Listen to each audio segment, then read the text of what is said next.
Okay, good morning po sa ating lahat. So ito pong pag-uusapan po natin ngayon ay bibihira ko pong may topic po dito. Most likely, panay po tayo eschatology, end of the world, rapture, second coming, etc. Pero ito, bibihira ko na po siyang natatalakay po sa inyo. Ito po, may sentimiento ako dito dahil pinanggalingan ko po ang simbahan na ito. Pinanggalingan ko po ang church na ito. Magkahalong lungkot at awa ang aking naramdaman because for the very first time in so many years, nagkaroon po ako ng chance na mapanood yung kanilang tinatawag na live, because may nagsabi sa akin na itry mo, tignan mo lang, silipin mo lang. Kasi nabalitaan ko, parang bumalik sila sa law. Bumalik sila sa preaching ng law. At ito po ay hindi po maganda dahil nung sila po ay bumalik sa preaching ng law, ay marami na namang mahihila sa maling paniniwala. Kaya ang nangyari po nito, I tried to watch last night. Hindi buo, mga ilang portions lang po. Pero enough na po para malaman ko na yung napanood ko ay isang confirmation that yes, they go back to the law. Bumalik po sila sa batas. At ang mapalad naman po ako kasi during that time nung stay ko sa iglesyang yon o sa church na yon, sa samahan na yon, ay talagang tinuturo naman talaga nila yung grace ni Lord Jesus. Marami kami pinagsamahan ng church na yon kasi kami po ay pumunta ng Singapore, pumunta ng kung saan-saang bahagi ng mundo. Nakakadurog ng puso na iniwan na sila ng ilang mga members. Tapos ngayon, they're trying to win the favor of God through the law. Samantalang ang husay ng pastor na yan na mag-preach regarding grace. So nakakadurog po siya ng puso, nakakalungkot na Lord, I can't believe that this is the church na aking pinanggalingan na ginamit mo kako dati to train us, to build us.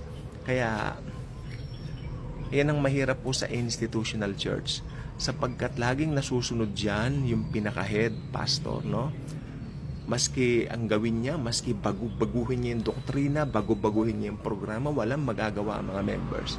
Yan po nakalulungkot. And yes, totoo yung sinabi ng pastor sa akin na nagbalita sa akin. Bumalik sila sa law. Kaya alam po ninyo, ito hindi po ako nagbibiro. While watching that, sa maikling sandaling winatch ko siya, wala akong nakitang glory. Wala na yung dating glory nakikita ko. Bakit? Sapagkat maliwanag po sa aklat ng Galatians, sinasabi po dito, stand fast therefore in the liberty by which Christ has made us free, and do not be entangled again by a yoke of bondage. The law is a bondage. At itong verse na ito, itinuturo ng pastor na yon na mahal ko po. Nalulungkot po ako. At ayaw ko na lang pong gumawa ng issue. Gusto ko sanang kausapin. Pero ayaw ko dahil lalabas makikialam ka, sabi sa akin ng mga ibang concern. So, concerned din naman kasi ako nakakalungkot. Okay lang makita ko sa ibang mga churches, pero makita ko doon sa pinanggalingan kong church, medyo mabigat po siya. Mabigat ang dagok. Kasi buong akala ko talaga okay sila sa grace, okay ang Kasi ako po talaga, hindi ako talaga umalis sa grace. Ever since grace. At habang tumatagal, kasi ganito po yan, habang tumatagal, lalong tumitindi ang grace. Okay? Hindi siya yung grace ngayon, tapos bukas liliit. No, ang grace po perfect. Tandaan nyo, nang bigyan tayo ng grace ng Panginoong Hesukristo, perfect grace po yan. Sapagkat ang grace po ay tinatawag na covenant ng Father at ng Son. At tayo po ay recipient. Since naging recipient tayo, part na po tayo ng covenant na yan. Okay? May covenant ang Panginoon sa atin. Okay? How come hindi nila itinuturo ngayon yan? At another thing that strikes me, yung mga salitang binibitawan niya sa pulpit, punong-puno po ng condemnation doon sa mga gawa ng mga tao. No? Samantalang, hindi dapat natin kinukondem ang mga tao sa mga maling gawa. Bagkus, sila po ay i-correct natin using the eyes and the lens of grace. Ganun lang po kasimple yun. Hindi mo, you will not turn the other way around to gain, siguro, para hindi siya iwan ng mga followers niya. Sa nakita ko naman, kumonti ang ano niya mga members nila Tsaka iba't iba. Iba't iba na yung mga nandoon. Iba-iba na po. Karamihan mga kabataan na madaling mauto. Kana lang po natin. Ako ano yung sasabihin niya, go sila doon. Hindi po ba? Nakakalungkot po. At saka may ano po ang Bible po dito. Tignan niyo yung salita ni Paul dito sa Bible. Ito po yung Bible. Tignan natin. Ayan po siya. Tignan natin to. Umpisahan po natin. Galatians chapter 5. Tama ba ako? Galatians chapter 5 verses 6 to 7. Ayan. For in Christ Jesus neither circumcision nor uncircumcision avails anything, but faith working through love. Ayan na pala, Wala nang circumcision, wala nang uncircumcision. Ibig sabihin nun, wala nang religion. Once na kay Christ ka na, naliwanagan ka na, wala nang religion. Ano ang ibig sabihin po ng religion? Sa wikang Grego, ang religion means relegare. It means you are reaching God by your own. Or you're trying to win the approval of God by your own. Yan ang religion. Inaabot mo ang Diyos sa sarili mong kakayanan. Pero tignan niyo po rito. Sabi niya rito, 7 to 8. You run well. You run well. Tumatakbo ka na ng mahusay, sabi niya. Who hindered you from obeying the truth? This persuasion does not come from Him who calls you. Sa Tagalog, sabi niya, mahusay na ang takbuhin mo. Sinong humarang sa'yo? Bakit bumalik ka uli doon sa mga bagay na tinalikuran mo na dati? Parang sabi ni Pablo, bakit bumalik pa kayo sa batas?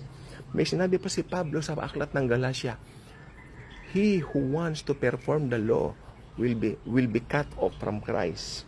Ay hiwalay kay Kristo.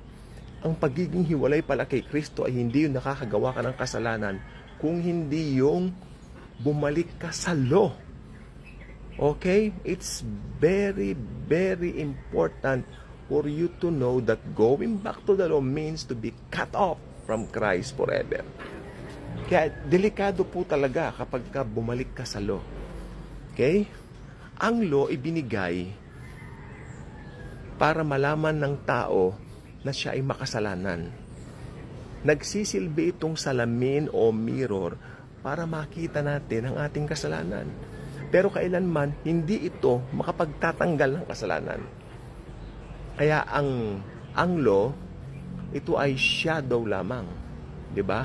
Pero ang pinaka-substance dumating si Jesus Christ sa mundo at binayaran ng kasalanan natin. Past, present, future.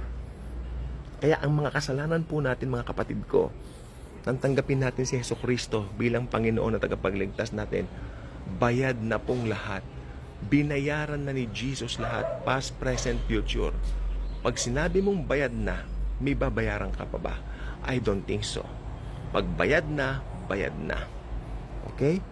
So, ang preaching niya, hindi ko kayang tagalan dahil yung pinanood ko kapo gabi, nakakalungkot po. It's out of this world. Kaya pala, ang dami nang umalis doon. Kaya pala umalis na rin yung mga dating kasamahan ko. Dahil hindi na siguro nila maatim yung preaching na ganon. Nakakalungkot po talaga, no? Sabi niya, apart from me, you can do nothing. And you can be apart from Christ kung bumalik ka sa law. Sapagkat everything na kailangan nating malaman tungkol kay Kristo ay nasa grace and grace alone. Again, maraming salamat po sa inyong panonood. Concern lang po ako, kaya po ito binidyo ko. At saka sentimiento ko na rin kasi nalulungkot po ako. Yung pinanggalingan kong church, bumalik sa law, and nakakalungkot. Ngayon, naka-endanger na rin pati salvation ng iba doon. Hindi ko na alam. Hindi ko po alam. Basta bahala na po ang Panginoon.